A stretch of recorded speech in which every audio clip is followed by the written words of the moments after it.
All right, good morning, everyone. We'll go ahead and get started with JJ. Jeff, looking back at the UAB game, what are some of the things that jumped out? Um, the 99-yard drive to start the game out, I thought that was really impressive to come out of that thing. We had one penalty the whole game on offense. It was a 1-inch penalty on the first play of the game. That was really impressive. We were way cleaner. Disappointed we didn't, we had a chance to put them away early, I thought. 3 field goals we had to settle for, but man, those were great kicks by Sackett. That was really big. Defensively, about what I thought. We defended about 85% of their plays incredibly well and gave up 12 plays, which was about all their yards. Really disappointed the way we finished our 2-minute defense. That was disappointing. Lack of execution there. Special teams were really solid. I mean, man, executed onside kick. Had 3 really big field goals. Had a heck of a punt by Lucas there late when we needed it, and had good returns on our kickoff returns. So really played well. Very encouraged how we handled so much adversity. That was such a terrible injury to JT, and those kids love him so much, and they could tell how bad the injury was on the field. That really shook them up. Then you give up 21 straight points in a row, and you're behind in overtime, and our kids just don't blink, man. They're the most mentally tough group of men. They're going to kill me in these 3 years. They've definitely aged me, but man, that would be my takeaways from the game. Jeff, after the game, you mentioned about the culture and overtime kind of coming through to have those 21 straight points scored on you. What does that say about your team and just their? Well, we've got to finish better. That was disappointing. But the objective is to go over there and get out there with a win. And, in life, you can learn lessons and you can learn hard lessons. And we learned lessons that we got to get better on our 2-minute defense. Luckily, we didn't learn a hard lesson because we came home with a victory. I think we'll be better for it. So that's what I would say. Greg? Jeff, what's the update on JT's injury and his expected recovery process going forward? He'll have surgery this week.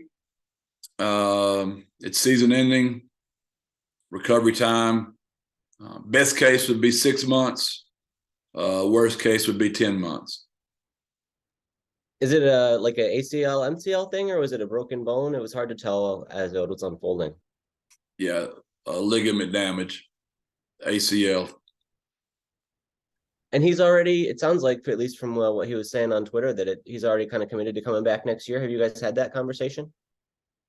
We were already having those conversations, and he's an unbelievable human. He trusts me.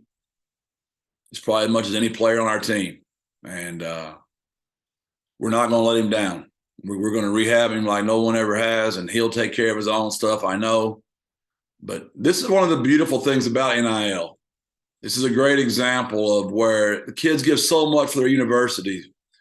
You look at a kid that arguably is going to be a 3rd to 5th round draft pick that's now had this injury.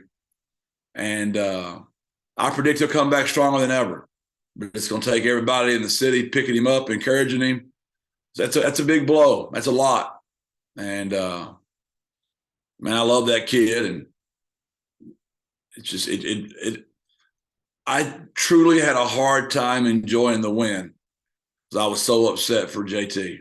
I mean that in all sincerity. I'm so glad we won. I can't imagine how we'd feel if we lost JT, but such an amazing kid. He wanted to be back on that plane with us, man. He was in all the meetings yesterday. He's just a neat kid, man, on crutches, and he won't miss anything. I know how that kid is, man. He's special. From the X's and O's part of it, how does it impact your offense going forward to not have him out there anymore? Well, obviously it's a huge loss. I mean, he's unbelievable difference maker on our team. And Ty Kellogg is his turn to step up. And it doesn't mean Ty Key's got to be JT, but Ty Key's got to be the best version of Ty he can be. Ty Key he can be. I never had to say that before. Ty Key he can be. And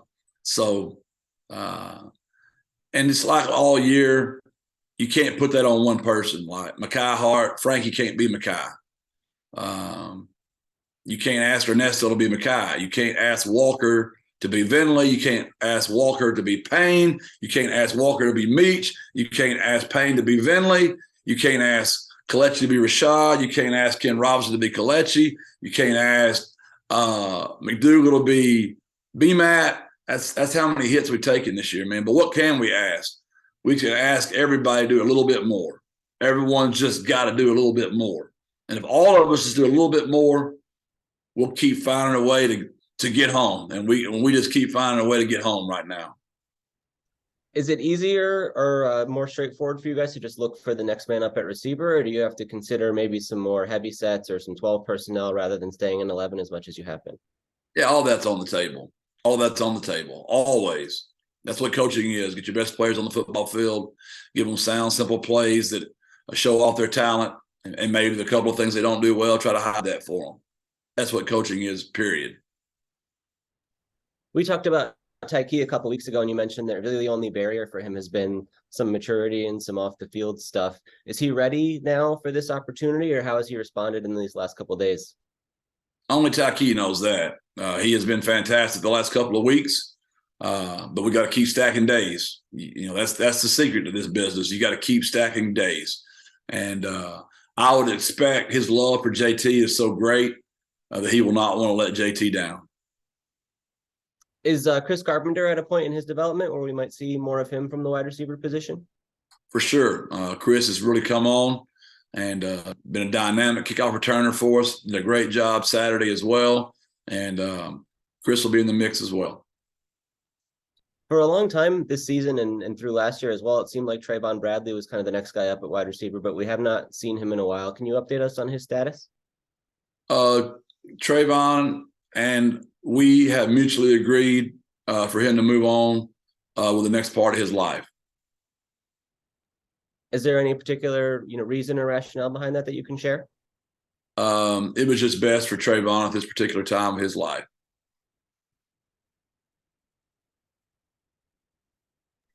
JJ? Jeff, how would you assess the play of your offensive line? And did they play all the starters the full game? All five, every play. Amen, amen, amen. Really proud of them, man. So happy for Payne Hebert. He's missed the entire season. I mean, finally gets to play and plays every snap. All five of them were Triangle Toughness Award winners. We ran the ball well. We protected our quarterback. Man, that was nice. That's fun to watch five guys work as one for the entire ball game. How important is that, kind of moving forwards with all the injuries you've had with that unit? We feel deep for once, man. We got Vinley through the whole game without playing. We got, T. Haynes through the whole game without playing. Both of those guys could have played. They would not have been 100%. But, man, those five guys, we only had 70-something snaps, which is like 25 less than us because UAB did such a great job of maintaining the ball as well. So, but yeah, that was really nice to get those five guys, all those snaps together, and to get T and Vinley a day without having to play. And man, those guys played good up front. The best game Kevin Davis has played since I've coached him. Maka solid like always. Ernesto played a great game. Walker, like I said, all five were Triangle Toughness Award winners, and it was really a beautiful thing to watch. What did you see specifically out of Payne? For him to be out so long and to come out there, that had to be kind of a huge relief for you, right? He's such a good kid too, man. He had a lot of options. He could have gone and played a lot of places, and he's already got a degree from Northwestern, man. He's a whole lot smarter than his head coach. He might even be as smart as Greg, maybe JJ. I don't know, maybe. Greg? You got to stop with this thing that the lowest paid guy in the room is the smartest guy, and I don't buy that. Hey, JJ and I know what's up. We're not silly. Anyway, I was going to ask about Ken Robinson and his play against UAB. What jumped out about him? He had quite the opportunity out there.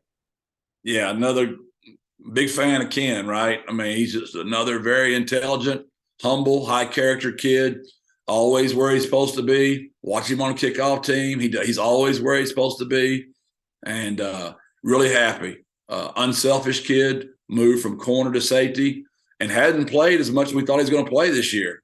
And now his time's finally come, and he's really stepping up and playing well. Yeah, I was going to ask about that. I hope you can elaborate on it a little bit. Just the mentality that it takes to sort of take a step back compared to the amount of snaps he played last year, but still be ready to roll and compete at a high level. I think that's what makes us different, right? I mean, there's so many definitions of what culture is, and we just call it just the way you live, man. I mean, I'm a simpleton. I'm from East Texas, right? We just keep stuff really simple. And that's all culture is how you live your life. And we live our lives a certain way in the race facility. Ken's the epitome of that. Walker Beatty, so many guys just, the culture pillar of the week is selfless. It doesn't mean you think less of yourself. You just think of yourself less. I mean, just don't always be into yourself, man. Be a team, and Ken's the epitome of that. He's about his team and really happy getting some success. We had talked through the week about Kelechi stepping up into that role, and he ended up not playing in this game. Was there an injury situation that popped up, or what happened there? Yeah, he got injured the week before. We just did a really good job of not letting you and JJ know, so the other team wouldn't know. Right. JJ, he did know. JJ got spies everywhere. He just was loyal to the brand and let it out. Got it. And then as you reviewed the film at the end of the game there against UAB, you touched on this a little bit, but were there things defensively that you guys would have wanted to do differently, or what were your takeaways from how you guys handled that final 5 minutes or so? Yeah, it was disappointing. That's on me. I got to do a better job in 2-minute situations. And unfortunately, we just didn't do a very good job of coaching our kids up in that situation. And it was really bad, and it's all on me. And we've got to be better, and we'll get better this week because of it. Another thing that jumped out in this game that, the last couple of weeks really is Kevorian Barnes and his play. Is there a path for him to become the number one running back, taking the bulk of the carries, or is that still going to be Brendan Brady going forward? Both those kids are going to play equally. Who goes first doesn't matter. They're both really good backs. And I've told y'all since day one when I got here, that's the way we envision this thing going. It's always, you hope to have 3 backs, 2 that play the majority of the time, and a third one that can go out there and help you. So he's ready when his time comes. We just can't get Trey healthy. And the harder we try, the more it doesn't happen. So Kevorian's continue to getting better. He's fresher because of that. But yeah, both those kids will continue to play. How has Traylor kind of responded to that through the year? It seems like we can see some signs of frustration on the field. Yeah, that'd be a good way to describe it. I mean, he had choices, right? He was committed to TCU, and they're undefeated. I mean, you can imagine what goes through his mind. I don't know. I haven't really asked him, but I know that when things don't go well, you're just frustrated, especially at that age. I'm frustrated at my age when things don't go well. So when you're that young, and, I know how good he is, and I just wish everybody could see it. And we got to get him well. And I don't know when that's going to happen or if, but we really hope we can get him well by the end of the year. In the big picture, it was striking that, you guys are undefeated in Conference USA so far, and you were also undefeated in Conference USA at this point last year. Obviously, that year had a lot of other momentum with the undefeated overall record and the national ranking and all of that. But how do you compare, the quality of this team and where you guys stand right now versus how you felt about last year's group at this point? This team's just been through so much more. We had a loss where we really, really were frustrated after the Houston game, played our tails off against Texas, and, just did not finish. The injuries we've gone through, Rashad Wisdom, preseason all-conference, Brandon Matterson. No, Rashad's the preseason player of the year. I'm sorry. Brandon Matterson, all-conference in the single digit. Mekhi Hart, all-conference, single digit. JT, all-conference, single digit. Meach, left tackle. Payne Abear, left tackle. And we've had some tremendous hits where that group last year didn't have all that. We had injuries, but we didn't have like that many. We can't even do our 2-1-0 for captains because all of our 2-1-0s are gone. I mean, so Not all of them, but, B-Matt's that, Rashad's that, JT's that. That's just a lot of big hits. And our kids to be that mentally tough, I mean, they're unbelievable, man. They just keep finding a way. And so I don't know how you could compare the two teams, because one of them just got hot and stayed hot. And this team has just been through the gauntlet, and they just keep finding a way. But you can tell me if you disagree, but it sounds like, maybe last year's group, part of it was why that might have caught up with them in that final game of the season and just kind of didn't have a performance you felt great about, where this year's group might be more ready to handle kind of anything that comes at them going forward. Are you referring to the bowl game, or are you talking about the North Texas game? I was thinking more about North Texas. Yeah, I can see where you're going there. There's so many factors there, but there's just a lot of factors there. It's fair. But I just think you got to be careful comparing those two teams. I don't think that's they're not the same, right? There's so many different factors, and there's so many different things. I still think this team's best football is in front of us. You haven't seen it yet. And I know y'all are probably tired of hearing that. Y'all are probably like, well, we're ready to see it because we're tired of chewing off all of our fingernails. And maybe we don't ever get there like I think we're going to because of the injuries. Maybe we don't. But I just don't believe that, because I keep having another player step up to replace the guy we just lost. So I still think our best football is out there, and I'm just gonna keep believing it till it happens. Is the feeling in the building any different compared to coming down the stretch last year? Obviously, there was so much kind of excitement and momentum around something that was very new. And this year, you guys have had a lot of success, but it doesn't seem like there's been that same level of buzz or the newness of it. Well, y'all are the one that control the narrative. Y'all are the one driving this thing. Y'all are the writers. We know what y'all are up to. Y'all always do that, right? The narrative's different. I mean, last year the narrative was you're undefeated and you're ranked the first time ever. And can you go undefeated? Well, this year the narrative is, geez, how many blows can these guys take? I mean, how long can they stand? I just think the narrative's different. And I think the expectations are different. I think it's everybody that cheers for the Roadrunners now expects us to win every game. And where I think when we got here, probably doubt, then hope. And now it's like, we just expect to win every game. It doesn't matter who's injured. By gosh, they're just going to find a way. And our kids feel the exact same way. JJ? Jeff, kind of along those lines, you guys are big home favorites this week. What does that mean to you, and how do you kind of address that with the team this week? Well, JJ, in 1990, I was a history teacher, right? I had 4 preps, and world history, Texas history, U.S. history, and government. And on every one of those, I started with a current event. So, okay, you're in my class. All right, JJ, Coach Traylor's here to teach today. We're going to go over the current event. Hey, JJ, did you watch the Arkansas Liberty game this week? They were a 20-point favorite at home. They got beat by Liberty. Hey, JJ, did you happen to watch the Illinois game this week?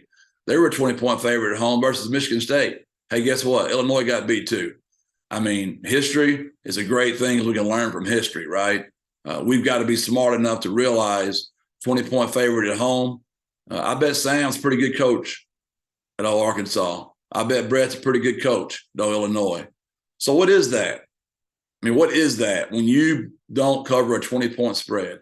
Either the guys making the spread don't know what they're talking about, or the players believe the crud and they didn't prepare correctly. And I stole that straight from Saban, so it's not like it's an original quote. I'm just citing my source there for you, Greg.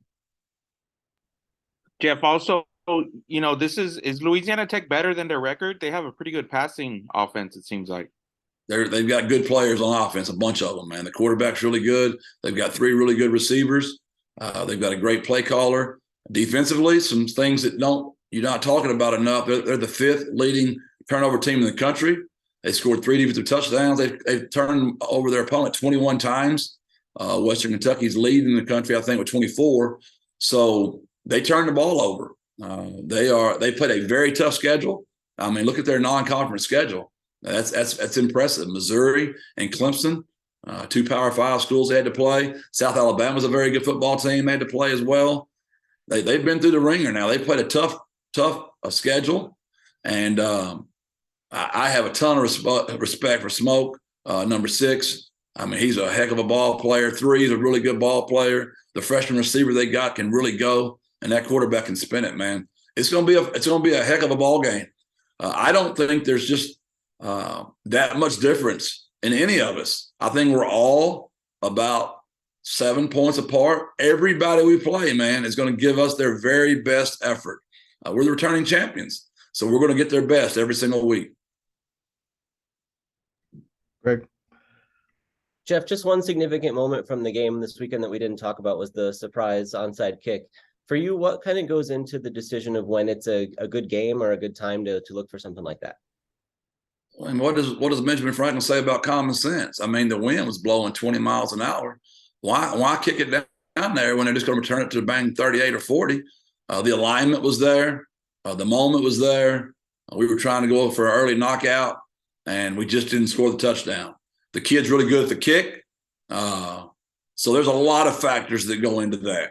And I mean, I know if it wouldn't have worked, y'all have been on there, you got a 10-point lead, and there you are.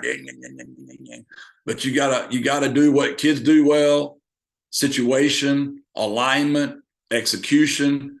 The part that's not really talked about enough, and I say not talked about enough, it probably should just make sure people see it, is the block that Adrian Taylor threw and the block that Kyle Wakefield threw and the execution of the kick. And we cannot forget the celebration by Tate. Classic.